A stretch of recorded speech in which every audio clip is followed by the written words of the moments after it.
পাহাড় চূড়ায় সুনীল গঙ্গোপাধ্যায়। অনেক দিন থেকেই আমার একটা পাহাড় কিনবার শখ, কিন্তু পাহাড় কে বিক্রি করে তা জানি না।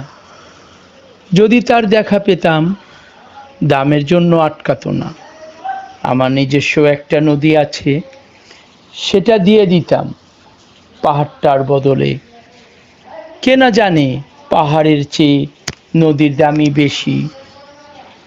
পাহাড় স্থানও নদী বহমান, তবু আমি নদীর বদলে পাহাড়টাই কিনতাম, কারণ আমি ঠকতে চাই।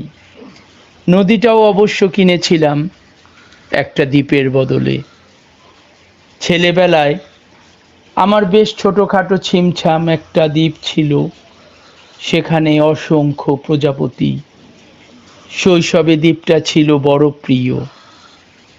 আমার যৌবনে দ্বীপটা আমার কাছে মাপে ছোট লাগলো। প্রবাহমান ছিপছিপে তন্বী নদীটি বেশ পছন্দ হলো আমার।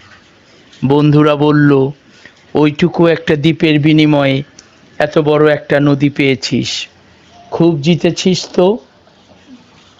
তখন জয়ের আনন্দে আমি বিহ্বল হতাম। তখন সত্যিই আমি ভালোবাসতাম নদীটিকে। নদী আমার অনেক প্রশ্নের উত্তর দিত। যেমন, বলতো আজ সন্ধেবেলা বৃষ্টি হবে কি না। সে বলতো, আজ এখানে দক্ষিণে গরম হাওয়া, শুধু একটি ছোট্ট দ্বীপে বৃষ্টি। সে কি প্রবল বৃষ্টি, যেন একটা উৎসব। আমি সেই দ্বীপে আর যেতে পারি না। সে জানতো, সবাই জানে, শৈশবে আর ফেরা যায় না। এখন আমি একটা পাহাড় কিনতে চাই। সেই পাহাড়ের পায়ের কাছে থাকবে গহন অরণ্য। আমি সেই অরণ্য পার হয়ে যাব, তারপর শুধু রুক্ষ কঠিন পাহাড়। একেবারে চূড়ায় মাথার খুব কাছে আকাশ, নিচে বিপুলান পৃথিবী, চরাচরে তীব্র নির্জনতা। আমার কণ্ঠস্বর যেখানে কেউ শুনতে পাবে না।